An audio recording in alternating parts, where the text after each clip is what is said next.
الحمد لله رب العالمين والصلاة والسلام على سيدنا محمد وعلى آله وأصحابه أجمعين رب اشرح لي صدري ويسر لي أمري واحلل عقدة من لساني يفقه قولي رب زدني علما رب زدني علما رب زدني علما آمين يا رب العالمين أما بعد فأعوذ بالله من الشيطان الرجيم بسم الله الرحمن الرحيم Assalamu alaikum wa rahmatullahi wa barakatuh.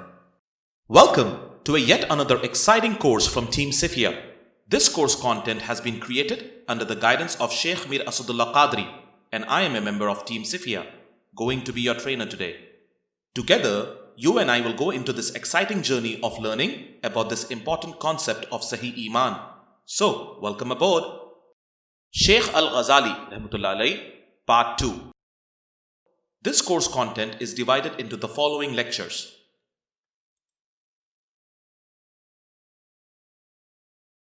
Al-Ghazali's contribution to the revival of Islamic teachings. Shaykh Al-Ghazali was a prolific writer. He is reported to have written many books on various Islamic subjects, out of which 70 are reported to have survived. Most of his books were revolutionary in nature, based on his research and personal observations. The gist of his explanations in these books as to what he wanted to explain are described in the following lectures. Children's education. Al-Ghazali wrote, early childhood development should be focused to develop a program to mold the young minds of children in the madrasas.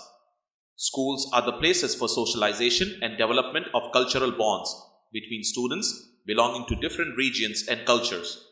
Schools play a central role in the achieving expertise in language, morality, and collective behavior. He emphasized incorporating physical fitness programs into the curricula, such as games and physical exercises that were important in the development of young minds. In addition, the understanding of sharing cultures in the classrooms is important to achieve a civic harmony that would be expressed outside the classroom in the shape of kindness to one another. In this context, the role of teachers is important. The education should be centered on Islamic laws, knowledge about Allah and His attributes, and memorizing the Quran, etc. The respect of teachers by students and kindness of teachers towards their students should be the hallmark of the schools. He stressed that the teachers needed to pay attention to the individual learning paces of their students so that they could be helped to achieve academic success and personal development at their own pace. Integration of Islamic Sufism with Islamic Sharia. Al-Ghazali played an important role in spreading Islamic Sufism and Islamic Sharia side by side.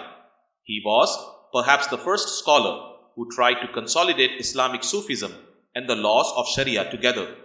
He described that Islamic Sufism complements Islamic Sharia, and both these subjects cannot be separated.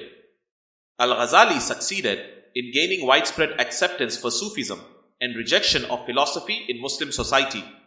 He also refuted the beliefs of Batiniya, Ismailiya sect. He wrote many books criticizing their beliefs in the light of Quran and Ahadith. This sect had emerged in Persian territories and were powerful during Al-Ghazali's time. Nizam al-Mulk was assassinated by the members of this sect. With his efforts, their influence on Muslims was significantly reduced. Theological works. Al-Ghazali wrote two books titled, first, The Middle Path in Theology, and second, The Jerusalem Epistle. The former was composed towards the end of his stay in Baghdad, the latter soon afterwards in Jerusalem. The theological position expressed in both his books are based on Ash'ari school of thought. The followers of Mu'tazila sect denied the existence of the attributes of Allah. Al-Ghazali refuted Mu'tazila beliefs and wrote many books explaining various issues in this context. Al-Ghazali's explanations are scholarly, detailed, and complex. I have provided below the gist of these in simple terms for people's understanding. A. Allah and His attributes. Allah's person, Zat, is the source of all existence in this cosmos. It is the essence of all. He is there from the beginning and will remain there forever. He is the antecedent and recourse of all existing things. It is in Quran, O Prophet ﷺ, say, Allah is one and one all the way. His being does not contain elements. He is not a compound. Allah is independent. Everybody is dependent upon Him. He does not have children. He has not given birth to anyone. Nobody has given birth to Him. Allah is there from the beginning, and no one precedes Him. No one can match Him or can equal Him. Al-Ikhlas 1-4. The state of divinity, Martaba Uluhiyya, is the epitome of all perfection, and all attributes are its details. The state of divine attributes is called divine radiance, Jabarut. The divine attributes are precise unity in context of intention and derivative, meaning these are derived from one unity and are different from unity in context of their meanings. They have different appellations, names, and their traces and meanings are different from each other. See, the logicians say that Zaid's person is outside, but the human mind analyzes it and extracts and derives many aspects, like Zaid's being rational, intentionally active, having name and three-dimensional body, whereas the intention and external existence of all these derivations are precise person of Zaid. In the same way, the divine attributes are derivable, not contiguous. The contiguous attribute exists outside in association with the mentioned person, like the paint of the wall. Since being is the precise unity of the independent Almighty, nothing can ever emerge out of it. Whether these are the attributes and epithets, names of the independent Almighty, or the persons of possibilities, creatures. Therefore, whatever is there other than Allah is derivable, and divine unity is encircling everything, is proven, meaning nothing is outside divine unity. It is in Quran, do they not know that He encompasses all things? Fussilat 54. All divine attributes are distinct from each other. Each has different meaning. Each has different traces. However, the plentifulness of epithets, names, attributes does not entail external existence of numerous unities, because divine epithets are the derivable aspect of one and the same unity, which is independent unity. B. Allah creates human beings with His prior knowledge. From the tiny invisible particles like proton, electron, to the mighty stars and heavens, everything is known to Allah prior to their creation. He created them with His prior knowledge. He was aware of their individual facts and characteristics before their creation. When Allah wants to create a thing, He looks at its fact, which is there in His knowledge, and commands be, and there it comes into existence.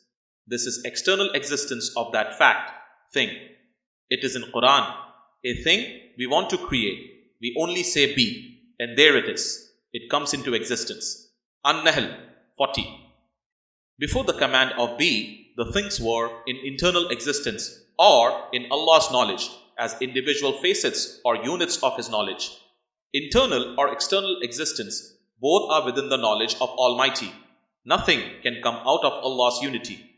It is in Quran, and they, humans, will not compass anything of His knowledge except that which He wills. Al-Baqarah 255. Allah created everything as per its fact, meaning Allah knew before creating every single human being how he is, what is expected of him, and how he will behave in the world. You cannot question why the tiger does not eat grass or why the goat does not eat meat. It is their individual nature. Similarly, Allah creates human being, and since He is wise, He creates the opportunity for every human being to act the way He wants. Allah will not make a good-natured man to go and steal. Therefore, every person is responsible for the acts he is doing, even though his actions are created by Allah. Allah has provided limited free will to everyone to choose between good and bad. The one who does good is rewarded, and the one who does bad is punished. This is the requirement of justice. The followers of Mu'tazila sect emphasize on human reasoning to an extent that they keep reasoning ahead of revelation. Human reasoning has limitations, as the mental capacity of human beings to grasp things are limited. This is the reason there should be fine balance between the revelation and reasoning. We need to pray Allah to expand our chest to know more about Him and His commandments within the parameters of the teachings of the Quran and Sunnah, because these are the ultimate sources available. Mu'tazila believed that Allah cannot be seen by human beings. Al-Ghazali said that vision of Allah is a knowledge which is beyond the comprehension of corporeal mind, which can only be perceived spiritually with the eyes of the heart. I have explained this issue below in simple language, which can be understood by anyone who reads it carefully. Alright, this concludes the lecture. Take a breather, and we will get back in a minute to continue this journey of learning.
C. The citing of Allah's tajalli.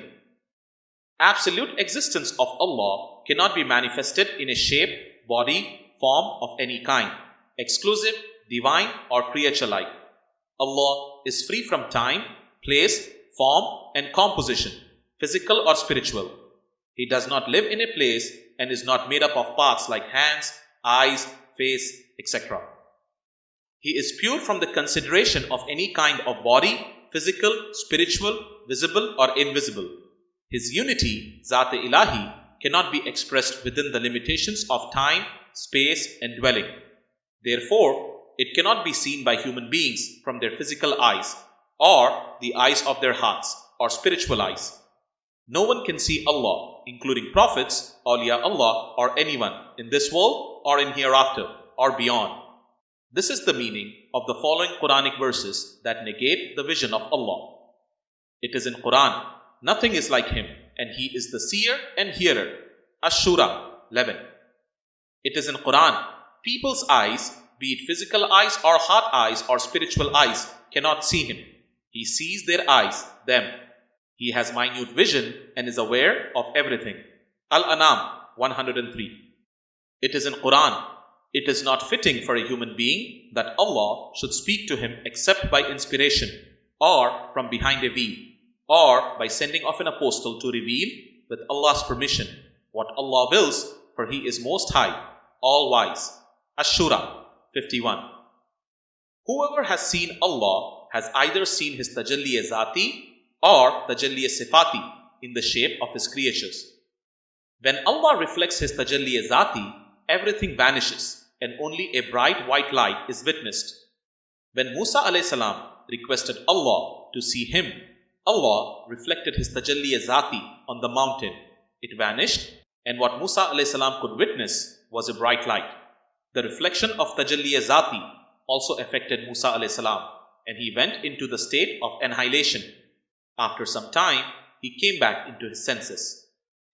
In the state of fana, tajalli-e-zati overtakes, and the human being ceases to exist momentarily, even though his body remains at that place.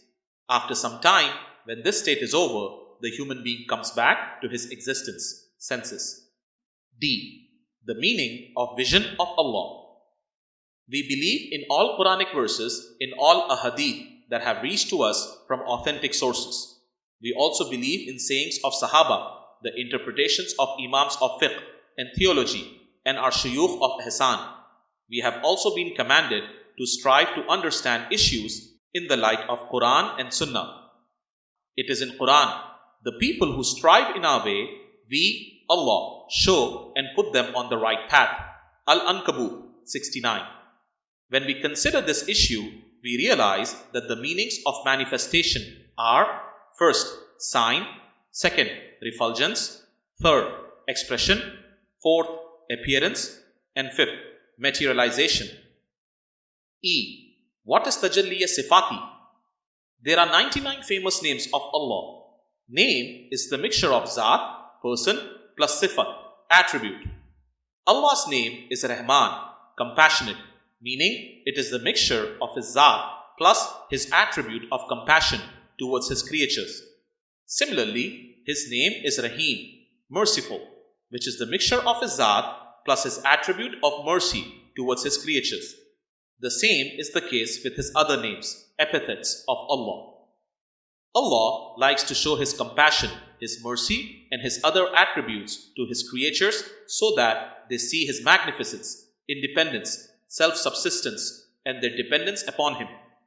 Thus, Allah's Tajalliya Asma wa al-Sifat, or signs, appear in front of us in various shapes and forms continuously. It is in Quran, saying, O Prophet sallallahu alaihi wasallam, praise be to Allah. He will show you His signs and you will recognize them. Your Lord is not heedless of anything you do. An-Naml 93. The entire cosmos and all worlds in it are the places of manifestation of Allah's signs or tajalliyat, which can appear in any form or shape. It is in Hadith, Ibn Abbas radiyallahu ta'ala anhu narrated that Prophet Muhammad sallallahu alaihi wasallam said, I saw my Lord, the exalted and glorious, in the most beautiful form. Akrama radiyallahu ta'ala anhu said, on this I submitted, does not Allah say that people's eyes cannot perceive Him? He perceives their eyes. Then Ibn Abbas radiyallahu ta'ala anhu said, hey, this is true when Allah's refulgence, tajalli, is from the divine light, which is the light of His unity. Prophet Muhammad sallallahu alaihi wasallam has seen his sustainer, Rabb, twice. Tirmidhi. It is in Hadith, Abdullah bin Shaikh reported, I said to Abu Dhar radiyallahu ta'ala anhu, had I seen the Apostle of Allah sallallahu alaihi wasallam, I would have asked him. He, Abu Dhar radiyallahu ta'ala anhu, said, what is that thing that you wanted to inquire of him? He said, I wanted to ask him whether he had seen his Lord. Abu Dhar radiyallahu ta'ala anhu said, I, in fact, inquired of him, and he replied, I saw light, Nur, Allah's Tajalliya Zati, Muslim. The above ahadith clearly distinguish between manifestation of Allah's Tajalliya Zati, which is referred to as light of His unity, and Tajalliya Sifati, manifestation of Allah's attributes. Prophet Muhammad sallallahu alaihi wasallam saw Allah in both Tajalliya Zati and Tajalliya Sifati. In Tajalliya Zati, what the Prophet sallallahu alaihi wasallam witnessed was formless light, Nur, and in Tajalliya Sifati, the Prophet sallallahu alaihi wasallam saw Allah in the shape of a human being. In this context, the following points are important. First, sighting of Allah in Tajalliya Asma wa Sifat will be in the shape of His creatures, or in the shape of a human being, or any other shape. Second, sighting of Allah in Tajalliya Zati is Nur, a formless light. Third, if a person has seen Allah in a dream in the shape of human being, and he remembers that shape and dream very well, he can remember that shape and hold it in highest respect. However, it is not allowed for him to draw the picture of that human being, place it in front of him as Allah's picture, and prostrate. If he does that, it will be treated as shirk. Similarly, if he considers that what he saw is the shape of Allah and imaginatively confines or encompasses Allah's unity into that shape and performs salah 5 times a day with that belief, his salah will be treated as idol worship. Fourth, Salafis, Hindus, Christians and their like-minded people have made terrible blunder in understanding Allah's unity, Zat. They imagine Allah in a physical shape which has eyes, hands, face, body, etc. This kind of belief is idol worship. Salafis' so-called salah 5 times a day with this belief is nothing but absolute idol worship, because as per their belief, they are encompassing or confining or arresting the unity of Allah, Zat-e Ilahi, into an imaginary body sitting on a big chair over the skies. La hawla wa la quwwata illa billah. Alright, this concludes the lecture. Take a breather and we will get back in a minute to continue this journey of learning.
Refutation of philosophy. Al-Ghazali studied philosophy for 3 years when he was teaching at Nizamiya College in Baghdad. After that, he wrote the book, The Intentions of the Philosophers. Then, he wrote another book titled The Incoherence of the Philosophers. Al-Ghazali has discussed 20 teachings of philosophers and rejected their claim that these are demonstratively proven.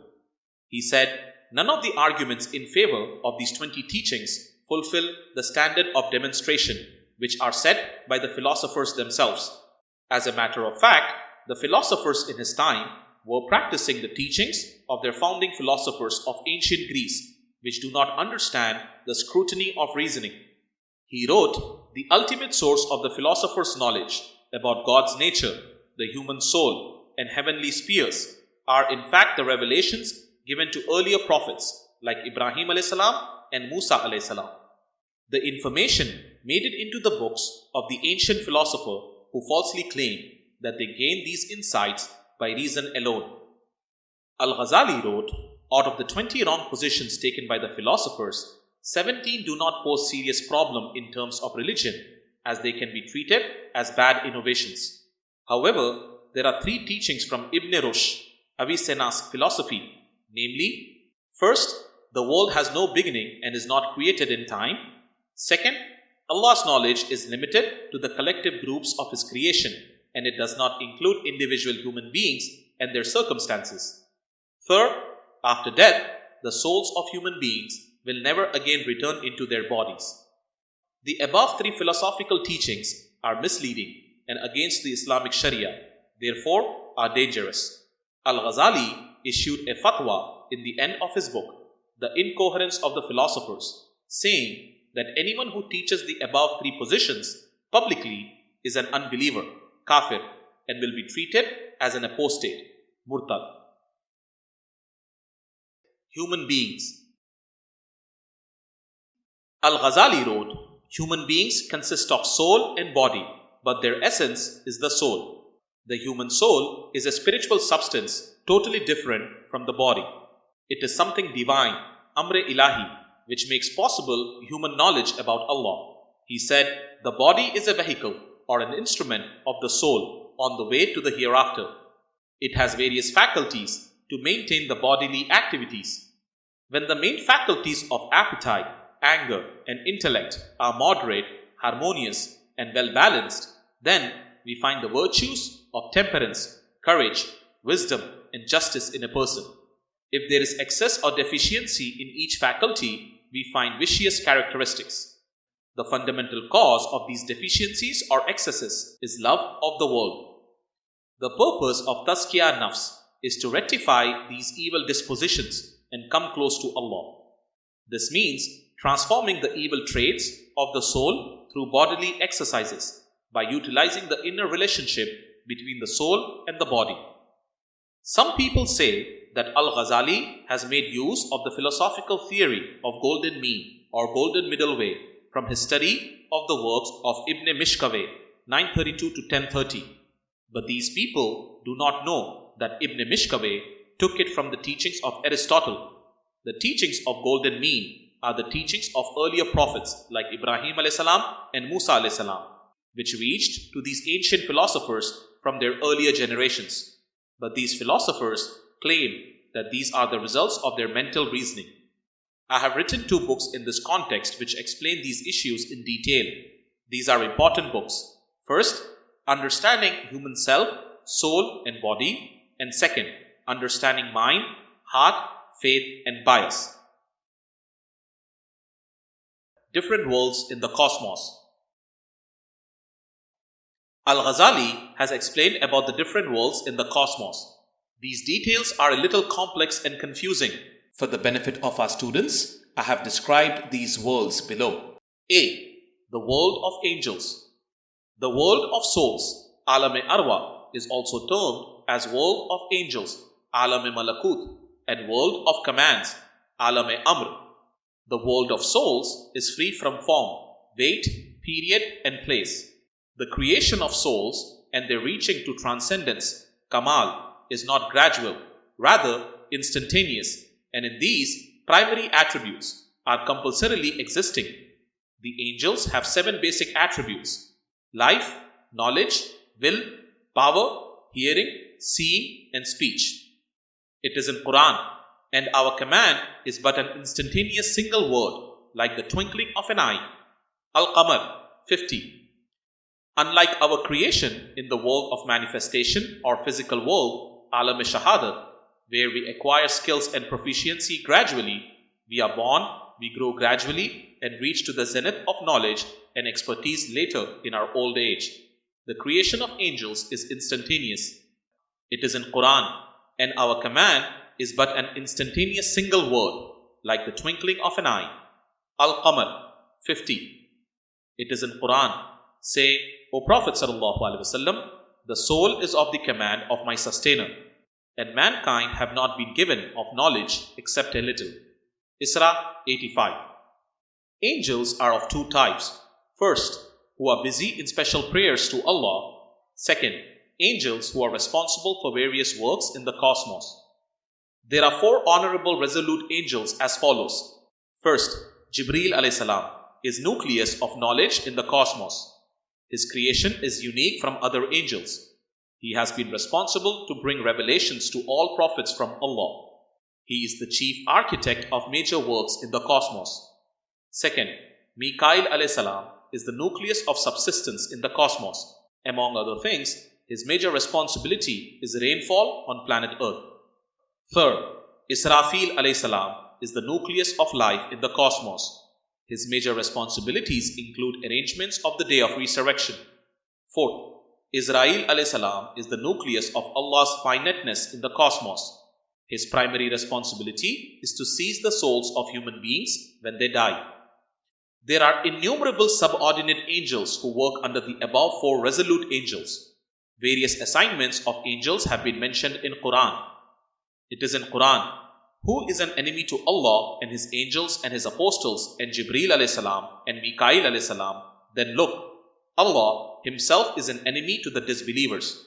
Al-Baqarah 98. It is in Quran, say, O Prophet sallallahu alaihi wasallam, who is an enemy to Jibreel alayhi salam, for he is who has revealed Quran to your heart by Allah's assent, confirming that which was revealed before it, and a guidance and glad tidings to believers. Al-Baqarah 97. It is in Quran, remember that the 2 receivers, recording angels, receive each human being, one sitting on the right and one on the left shoulder, to note his or her actions.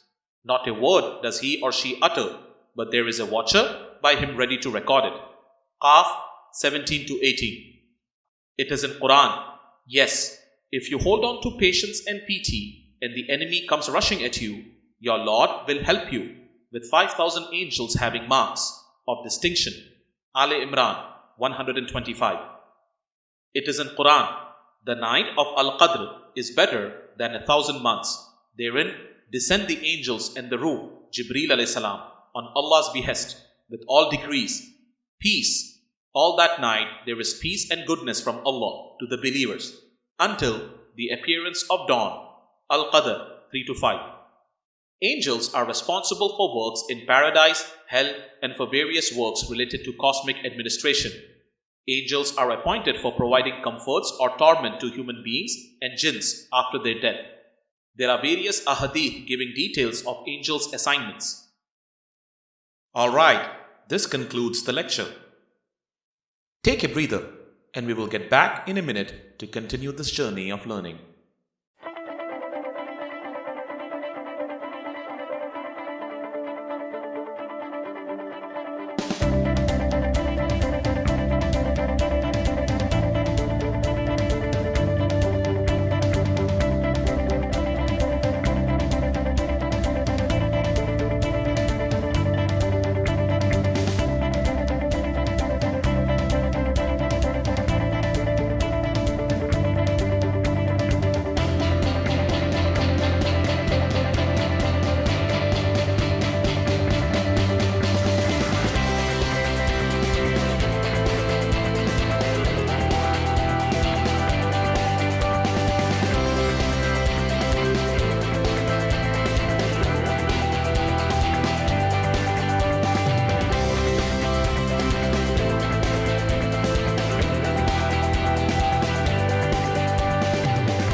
B.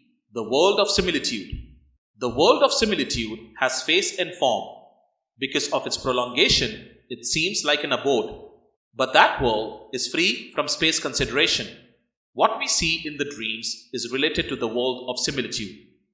The correct vision is of two types. A. Real features like true dreams, the happening is viewed in toto. B. Metaphorical appearances, majazi suratain. The metaphorical appearances are of two types. A. Without any addition and non-detrimental from the temporal self, nafs. B. With addition and detrimental from the temporal self, anima, nafs. The unveiling, kashf or dream, viewed metaphorically, is explicable, ta'bir talab. The explicator or interpreter or construer must know the circumstances and idiomatic usage of the language, etc. of the viewer. The incorrect dreams are unveiling, meaningless nightmares, azghaz-e-ahlam, are self-fabricated and incorrect thoughts. The degree of truthfulness and correctness of the unveiling or dream is dependent upon the degree of quiescence, politeness, and relinquishment of desires of the temporal self or anima, nafs. In the world of similitude, the shapes come from the world of souls and upper states, and from the world of manifestation, alam-e-shahadat, and lower states. Sometimes becoming stronger, the thought or similitude is felt in the world of manifestation, and sometimes is also visible to others. Summation of courage, prevention of irrelevant considerations, dafa-e khatra, concentration of a thought at one point, attention towards virtuous souls, assistance of appropriate, epithets of Allah, asma-e ilahiyah, renouncement of the necessities of the corporeal self, meaning desisting from excessive food and drink, and closing of the paths of senses, and focusing on Allah, are helpful in the opening up of the world of similitude. Do remember that anything from the sublime world, alam-e-ulvi, appearing in a form, is cited in similitude, does not affect its solitude and formlessness. Tajarrud wo bae surati. Prophet Muhammad ﷺ witnessed knowledge in dream in the shape of milk. It is in hadith, narrated Abdullah bin Umar radiyallahu ta'ala anhu, Allah's Apostle ﷺ said, while I was sleeping, I was given a bowl full of milk in the dream, and I drank from it till I noticed its wetness coming out of my limbs. Then I gave the rest of it to Umar radiyallahu ta'ala anhu. The persons sitting around him asked, what you have interpreted about the dream, O Allah's Apostle sallallahu alaihi wasallam, he said, it is knowledge. Bukhari. Jibreel alayhi salam sometimes used to appear resembling Dahiya Kalbi radiyallahu ta'ala anhu, sometimes like a Bedouin. That does not entail him having a corporeal body. A thing in consideration of certain expediencies is viewed in different shapes. To consider it confined into only one shape restricts the literary development and denial of other shapes. Did Muslims consider knowledge resting in milk and started worshipping it because Prophet Muhammad sallallahu alaihi wasallam witnessed it in the shape of milk in his dream? Never. Hindu gurus or mystics, the people of unveiling, witnessed knowledge in its glory and power, meaning in the shape of an elephant. Therefore, till now, they worship it by making an idol of elephant made of cow dung or mud. They call it Ganpati or Ganesh. Hindus never pay attention to understand the unveiling of their elders and turning themselves away from metaphor to the truth, which has resulted in the permanent idol worship clinging around their necks as an unfortunate necklace. Similar is the case with Salafis or Deobandis and like-minded groups. They were supposed to reach to the truth about Allah by reading the metaphorical verses of Quran. They gave these verses literal or textual meanings and became idol worshippers. They devised an idol of a god who has a huge planetary size physical body and is sitting over the skies. Their sky god has limbs, hands, legs, eyes, head, etc. He cannot come near his creatures and knows about them only by his knowledge. They never pay attention to turning from the metaphor towards the truth, which has resulted in permanent idol worship clinging around their necks as unfortunate necklace. Is there an end to this ignorance? Idol worshippers do not like to put a step forward to understand the truth. What is this self-inflicted oppression? You have caught hold of the forms of similitudes and made idols of these forms, mentally and physically, and started worshipping them. Alas, idol worship. Bewail idol worship. The human thought has a coherence, a connection with the world of similitude. From the thought, a skylight window is opened in the world of similitude, with which the human being peruses and reviews, be it past or future. Sometimes, non-corporeal things like jinnis, by taking the form of simile, are witnessed in the world of manifestation.